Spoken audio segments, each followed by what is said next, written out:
our house was kind of falling down a little bit. Well, kind of, sort of. We had cracks all coming through the place. If you are remotely familiar with the sort of buildings that we have, they're all on stumps, and the stumps rot over time, or they fail over time, and the house starts sagging. It's a pretty common sort of thing around here. I shouldn't say all of them, but a lot of the houses around here are built on little stumps, and ours, like many others, those stumps fail and the house starts falling in some places and gets cracks all through the plasterboard and so forth. So it's pretty common around here to re-stump your house. Whilst our re-stumping is happening, we've taken the opportunity to do a little bit of renovating as well. I'll show you all that in a second. We're actually living in this bus here. This is I'll show you that as well. This is a converted school bus. It belongs to a friend of ours. They're converted into a motorhome. Very, very comfortable. As the re-stumping's been happening, they've basically had to rip up the floor because the house is just a bit too low to the ground for them to crawl under, the re-stumping guys to crawl under and do the re-stumping. So they've had to rip up a lot of our floors. So our house is an absolute construction zone at the moment. Interestingly, what they have found underneath the floor, they said, oh, this house is burnt down. I said, no, the house hasn't burnt down. They found some like burnt out stumps. And I said, no, this hasn't burnt down. This is a pretty old house, but it hasn't burnt. But I was wrong. There is something that I've always enjoyed since living down here, and that is looking through old dairies. And the reason I like it is because the technology has evolved so much since then, and since they were built. I'm talking about dairies that are like 50 odd years old. There's a lot more modern things that you can do in a dairy now. So I just like looking at the old stuff, you know, and looking at see how hard things were for people back then. And I did a little bit of research around our house with previous owners. We did this some time ago, and I thought it's relevant now. This house, our house here, this is the second house that's actually on this ground right here. And the first house was built in 1914. As you walk in the back door, this is actually our bathroom. And that's the dirt, and that's outside the house. The shower was here, and there's actually a little bit of rot that's gone on through there. Through this point right here, this floor, right, the join between these two, this side here was about an inch higher than this side here. Now it's flat, or pretty bloody close to being flat. This is the kitchen, and over into the lounge room. You can see there's really not that much room there for them to crawl under to do this. So they've had to go through the floors. And once they do it all, they pull out all the old stumps, replace them with these concrete ones, and then concrete them in. The concrete truck came, and there's 140 odd posts in here. A lot of work, eh? All the plaster on this wall here was all cracked, where this corner here, just here, had this here had lifted, and it was all cracked up through here. So that's all off now, and this is all waiting. Next week I think they'll come in and put the new floor down. I won't show that in this video, but you can see the sort of walk at work I'm talking about here with the stumping. And it was kind of funny when we first spoke to the builder about what we wanted to do. He was like, just knock it down and build a new house. But all the windows that we have these days, it would cost a bloody fortune to get all that environmentally sound, or whatever the hell it's bloody called, to get all those environmental ticks. You probably wouldn't get approval to do that sort of window frontage without whatever with the glazing. But we're very happy with this. It's not a very big house. There's only the two of us here, and it works perfectly. Now, if you didn't know how they actually do this, it actually is pretty interesting. They literally jack the house up. They find, what they do is they find a place that was the original height, and there's usually the fireplace. And they said to us when they first came out to quote, they said, where's your fireplace? And we said, the fireplace is in the Canara. They're like, no, there'll be an old fireplace here, a brick fireplace. We're like, well, there isn't one. Turns out there is, and it's under here. See those bricks in there? That's the old fireplace. Gives them the starting point, the first level, if you like. Then they bring up a heap of jacks, like 100 odd jacks, just regular bottle jacks, like that. and they're all along here.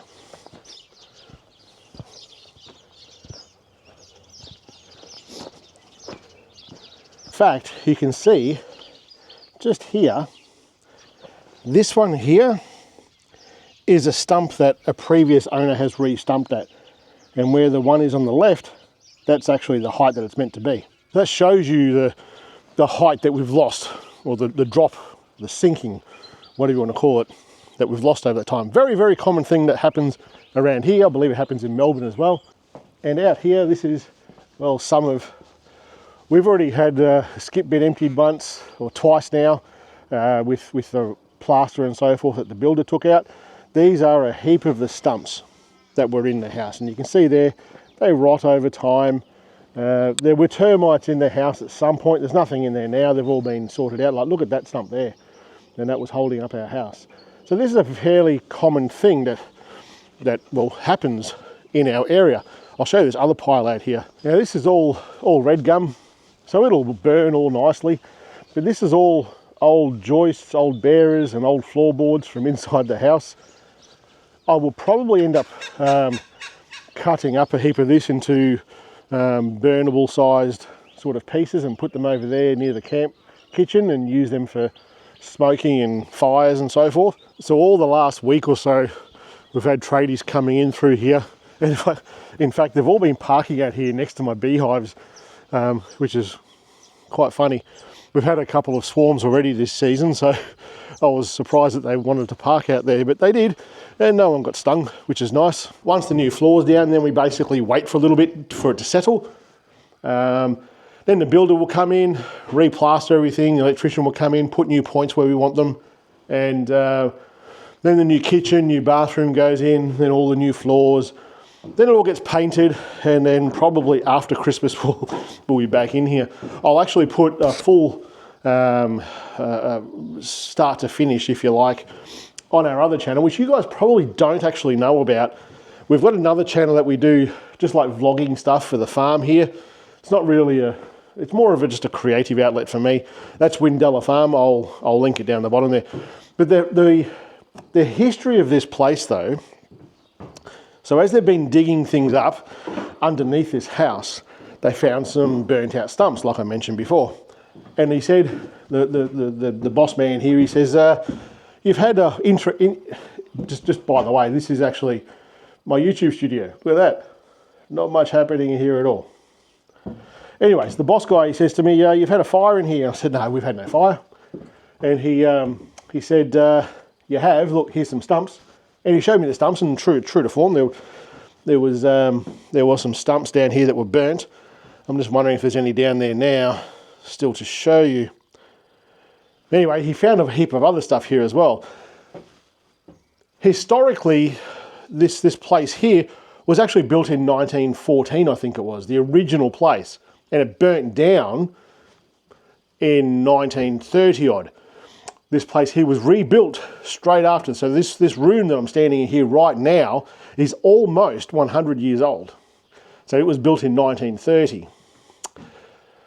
And the main house was built in 1930. So we have found things under the floor here, like old boots and ceramics and bottles and I think a pitchfork or something. So we found a lot of old stuff in here. It was actually quite interesting, but I didn't realise until just now that our house is that old, and it's kind of cool to have that sort of history here and to own that sort of history. So some of the previous owners, well, one of the previous owners has given us a good, what would you call it? A good timeline of who was where, when. And so 1930 odd, the main part of the house was built. So where I'm standing right now is like 100 odd years old.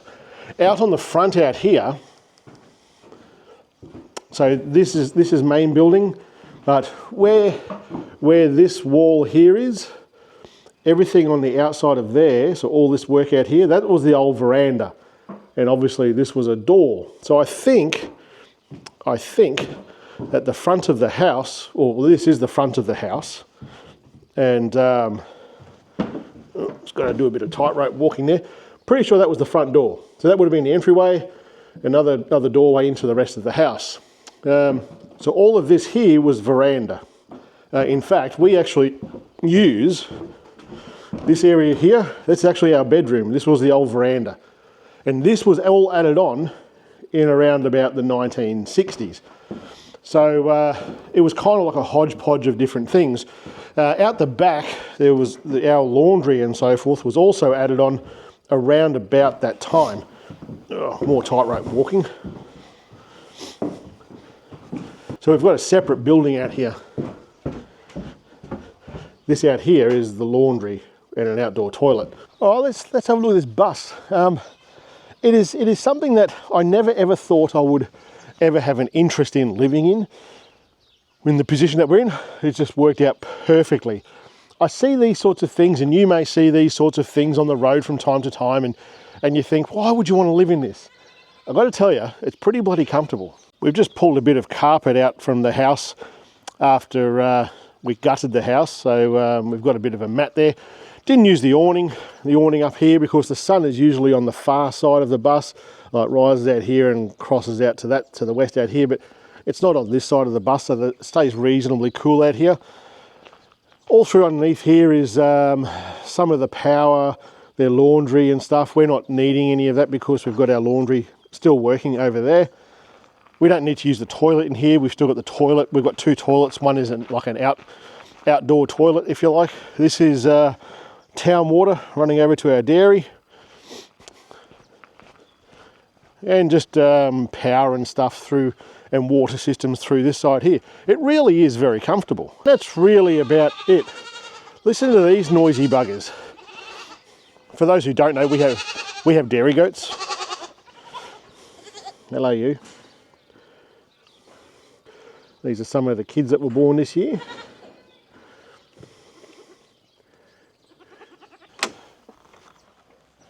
That's where one of the dogs sleeps all night. So this is the house that we live in. This is the bus. The driver's seat doesn't get used, so that's our washing basket right there. But it's got a full kitchen. The only thing that's missing from the kitchen is a dishwasher. And these days, well, I'm the dishwasher. But yeah, it's got a full 4-burner gas stove underneath this here. This is one of those bloody coffees that Sarah has every morning. She's out for a walk at the moment. Fridge, freezer, double bed down the end there, TV, smart TV, bathroom in through here. It's very, very, very comfortable. It has heaps and heaps and heaps of storage. Now, I think the guys who actually own this did a trip around Australia in it. And I'm telling you, you could do it very, very comfortably. Very comfortably. There's another TV in here. I don't think that's a smart TV. We've never had it turned on. But like split system at the back here. It's got a diesel heater as well. It's a very, very comfortable way of doing things. And the guy who did all of this, I believe he used to be a bus driver. And this might have even been one of the sort of buses that he drove. And he's done all of this. He's fit all of this out himself. He's actually got a book down there with like photographic journey, if you like, of him building this bus. Very, very comfortable bus. And we're in here for like 3 months. At least 3 months.